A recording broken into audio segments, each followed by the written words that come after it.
You're listening to Random Fit with hosts Wendy Batts and Ken Miller, winner of a Gold Markham Award for Digital Media.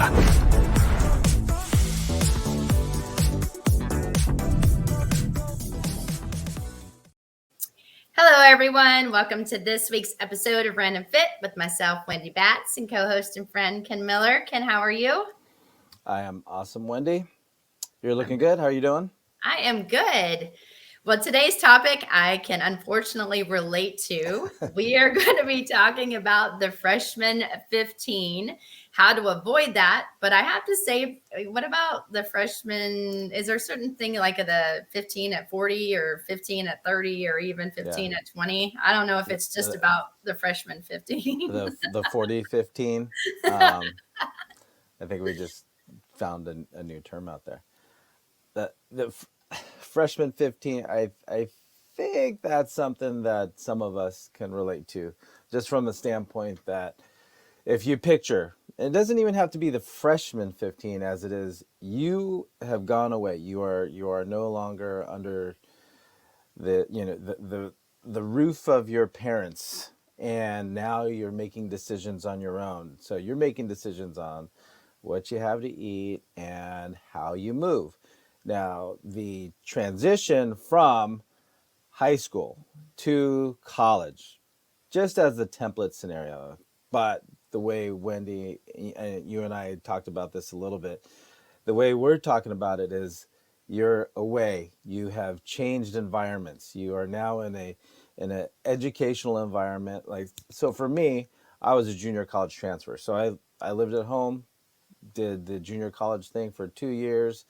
But then I left after 2 years of that, and then my junior year is when things changed. Things changed quite a bit, but from a behavioral standpoint, from an environmental standpoint, everything changes, right? You're making decisions that you didn't have to make before, and I think that's where the freshman 15 comes into play, to where hopefully, if we're catching you early enough when you're listening to this episode of Random Fit, we can help you. We can help you make the right decisions make it a freshman 10, freshman 5, something other than 15 plus. Well, I have to chuckle because my experience was completely different. When I was in high school, I was very, very active. I was in a ton of different things. I ran track, I cheered, I danced, I played tennis for fun. I would go golf with my dad. And, like you said, you're under your parents' rules. And so you kind of get on your parents' schedule and you go to bed at a certain time and you have a curfew, and maybe your parents would make you breakfast or dinners, and the only thing you were responsible for at school was choosing your school lunch if you didn't bring a sack lunch. And then all of a sudden I went off. I did not go to a junior college. I went off to Tennessee, so the University of Tennessee, my freshman year. And it was like, let's party. So pizza every day. We were, having some beverages that had a lot of calories involved, and we were doing this pretty much every night. I got involved in a sorority, so you would have these different events and you're going places at night. And then during the day, I wasn't as active because you're walking to class, you're sitting down, you're coming back, you're hurrying up and getting your studies done. And then at that point, it's time to go out. And that's what everyone did. And then even when I transferred and finished Arizona State, it was even worse because everybody partied it up. Again, it was the number one party school for however many years. And the fact that I graduated is something. So when you look back at the diet, I was eating burgers, fries, pizzas, and still not going and doing the activity that I was doing even in high school. Even if I decided I was going to go to the gym, it did not amount to the same amount of calorie expenditure as when I was at home. Big change. Huge change. Huge. And we're not we're not insensitive to the fact that you are surrounded by the effects of other people's decision-making process as well. I just remember when you talk about nutrition, right? Your food intake. We had this Chinese restaurant that was down the street. 2 blocks. And the thing about that restaurant is that they had that little to-go box, and they would just load it up. It would be loaded fried rice, noodles, and whatever protein choice we made for the day.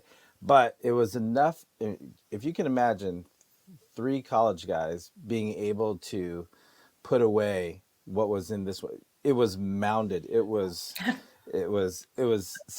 like, there's dinner, and it cost us $5, right? It cost us $5. So for us, budgets, making a big part of how we decided things. For $5, you fed three guys. Who one was he was on the baseball team, and then we did other things, recreational sports, basketball here and there.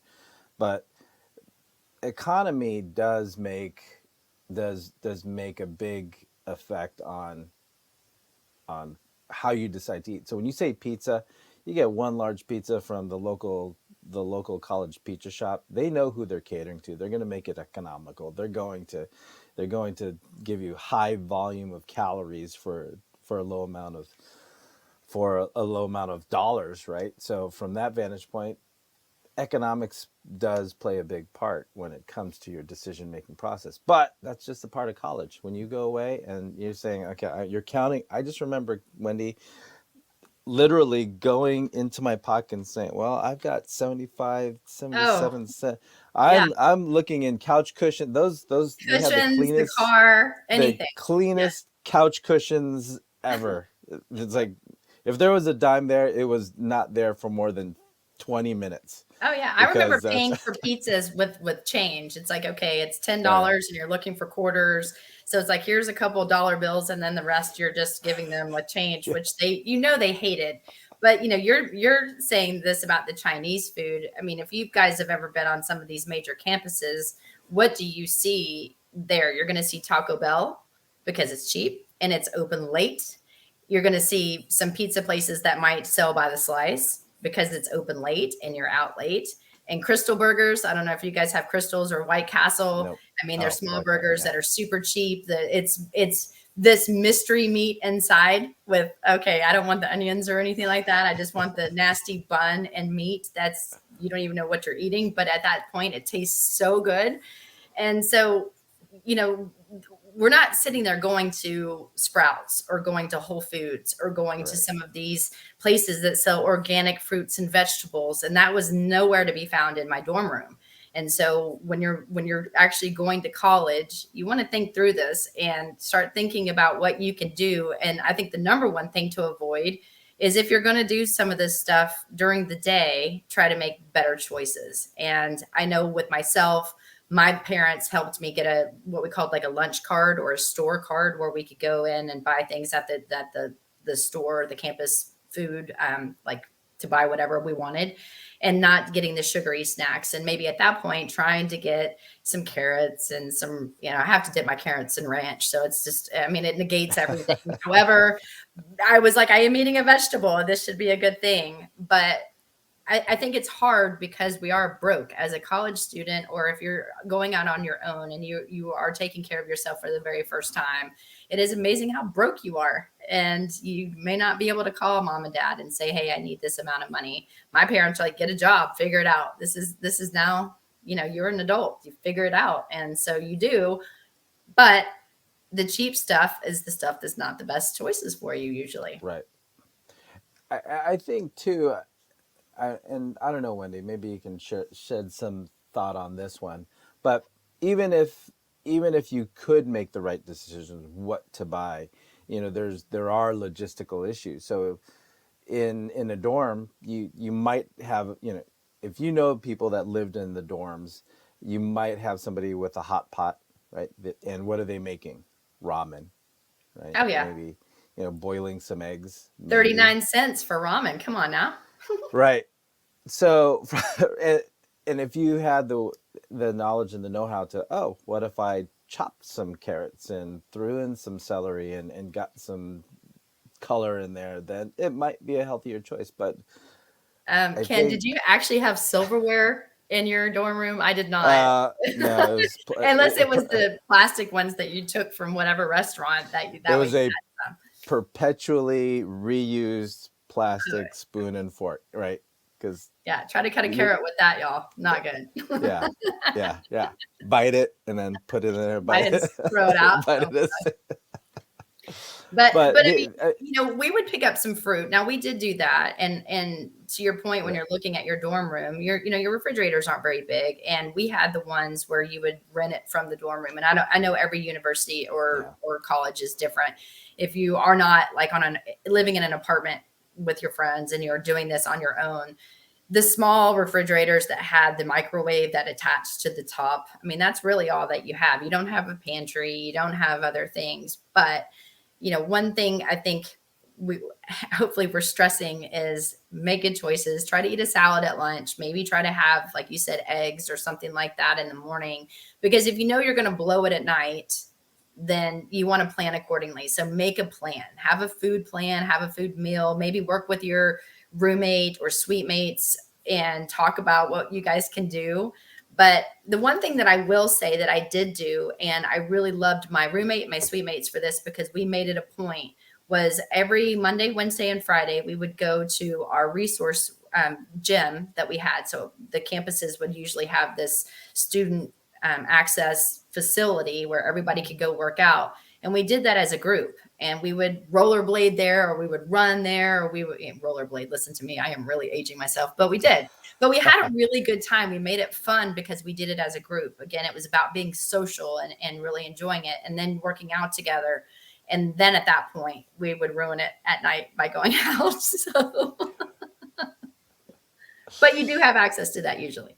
but you do have access to that, yeah, and that's the key. It's just taking advantage of all that. So for those of you listening to us here on Random Fit, on this episode, we're talking about how to avoid the freshman 15, and this generally is just anybody who's changing environments, going from home to away to college, and having to make those life choices on, okay, well, what am I going to do today for food? What am I going to do today for exercise?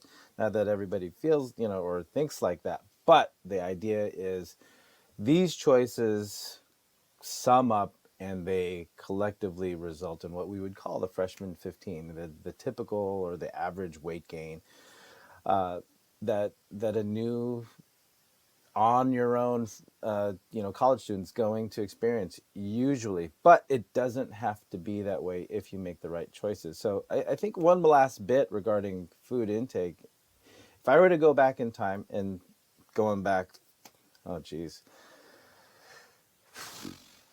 man, 30 plus years ago, going away to college, protein intake, as I know that the importance of protein now, if you're making these decisions now, having a protein bar, boiled eggs, something that might keep, something that's fast and it's easy, getting enough protein in your diet, it can help with satiety, right? Plus, if you're like what you mentioned, Wendy, you're working out 3 days a week. You want to maximize the results from the few workouts that you do manage to get, whatever the routine is that you're doing. But just from a satiety standpoint, if you get a little bit more protein into your diet, as the average person does not consume enough protein, if we're talking about 1.2 grams protein per pound body weight, then I think we need to look at that macronutrient as being something that we can make more of a conscious effort on. I mean, the vegetables, the fruit, that I think we all know that we should, but protein is another consideration from a nutritional standpoint. Yes, and that's when you can also to look at supplementation and shakes and doing protein shakes. Those are always easy, and if you get a good protein and you think about how many protein shakes you can make out of it, it can be cost effective because it could be used as a meal replacement. Depending on what it is that you're trying to achieve physically, as well as what you need mentally upstairs as well. Right. So I think that's super important. Protein, protein, protein. Also thinking about your carbohydrates and your sugar intake. You want to reduce that as much as possible. Think about what you're drinking. Drink a lot of water. I think that's one thing that we sometimes forget about because we're drinking, sodas to keep us awake. We're trying to do anything with caffeine. Sometimes we have late nights, but then we have to be up early for classes. So maybe looking into coffee and reducing the chances of Cokes and so, sodas that actually have a lot of sugar in them. And even staying away from the diet sodas. People are like, oh, but diet sodas, they have less calories, but you've got to think about what's in them and what it's doing to your brain and your body as well over time. And they can be very addictive. But going back to when we were talking about working out, I also want to bring up the statistics. As we all know, you want to at least 150 minutes of moderate to about moderate intensity a week. So you want to try to think about when you're planning your meals, think about, joining a gym, getting into that facility with your friends, or doing 75 minutes of vigorous, intense activity a week. And if you can do that, that's going to help you not just with cardiovascular health, but it's going to help you mentally too, because under stress, changing of environments, thinking about now you're looking at budget, you're not probably sleeping as much. It takes a toll on your body. And if you can kind of get that to reset your brain and your mind, because we know with exercise, we start to feel better, we move better. And I think that's also going to help us, because I know how many times, Ken, have you heard, oh, I stayed up, all night studying for my finals, or, oh my goodness, I have a huge project. I waited until the last minute and now I've got to get this done. And I didn't sleep for 2 days, but it's done. I mean, it's not the healthiest environment. So plan, schedule, and don't wait till the last minute too on certain things. And the aspect of that 150 minutes, Wendy, that's minimum, right? So when we talk about the ACSM criteria for physical activity to maintain health, not just performance, but health, that 150 is a minimum. And the recommendation is from 150 to 300 minutes. So of varying exercises and activities. The one thing that you can do, if in a lot of universities, I don't want to say all, but a lot of universities do offer physical education classes. So you'll have running, you'll have weightlifting, you'll have archery, you'll have whatever the situation, they'll have badminton, they'll have tennis class. One of the things that I did once I transferred, and just to stay physical, and because at that time it's called, I was a PE major, right? Now I think they changed their name to kinesiology, but I took a PE class every quarter. Every quarter I was signed up for something. And there was one quarter, I forget who the coach was, I was trying to add the class. I think it was a swimming class, right? I tried to add the class and he said, I'll let you add swimming if you also sign up for my running and my weightlifting class. Apparently those two other classes had low enrollment. So he said, I'll let you in this one if you sign up for my other two. So Wendy, I tell you, the best shape of my life was when I had swimming, running, and weightlifting. But from a GPA standpoint, those were 3 easy A's. So if you think as a freshman until you graduate, you want a little bit of a boost to your GPA, sign up for a PE class, sign up for something, anything, tennis, learn a new sport. Like I said, there was archery. Archery was one of them. Golf was one of them. If I knew now what I knew then, if I knew then what I knew now, what I know now, I would have taken golf. I did take golf, by the way. So at Arizona State, this makes me laugh because as an exercise science major, you had to take a course every semester that involved some sort of activity. However, what they did was they taught you about the sport. So if you wanted to be a coach, they were teaching you how to teach it. Then they would teach you mechanically how to go through and do the exercise or the activity. And then you actually had to do it. And then they talked about possible injuries and ways to work around that. So I really loved those courses because of all the dynamics. And therefore, when I actually work with clients in all various sports, I have a little bit of knowledge about everything going into it. So I think it really did help me on my career. But one of the things, when you talked about archery or you talked about being in good condition, one of my really good girlfriends, that her and I did everything together, and we tried to get our courses at the same time because that's what you do. We took what was it? Aerobics. And this class started at 6 a.m. twice a week. And I was like, oh, this is going to be great because, again, cardiovascularly, this is going to be my rigorous exercise. I'm doing other things because I did take golf and I did take tennis and I did take all these other courses.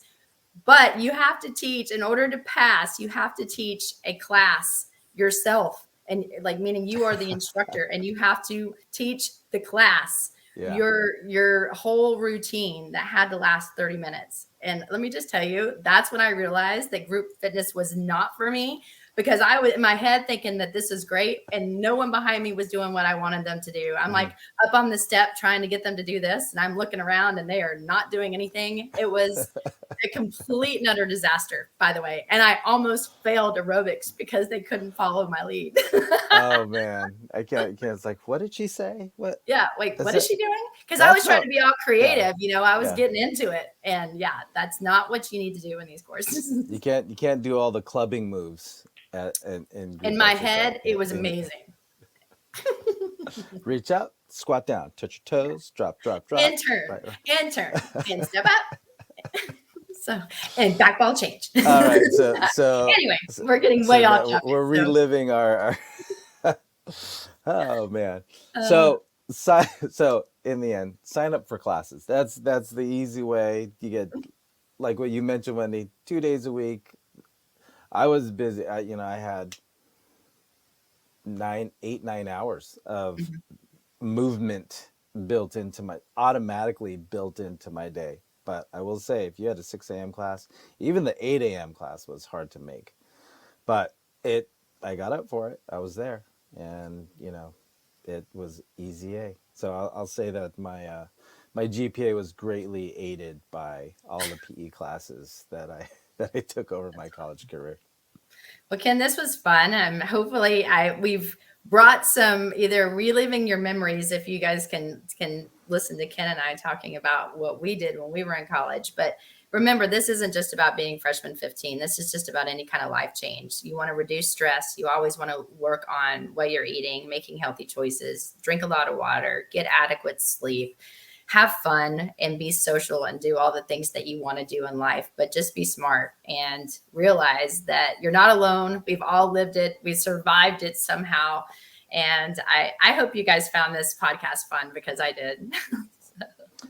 Yeah, it's always nice to relive, your college years if you had it. But I just now you got me thinking about Chinese food and what you can get for $5. That was back in the day, Ken. I mean, I could fill up my gas tank for 99 cents a gallon, and look at us now. Totally.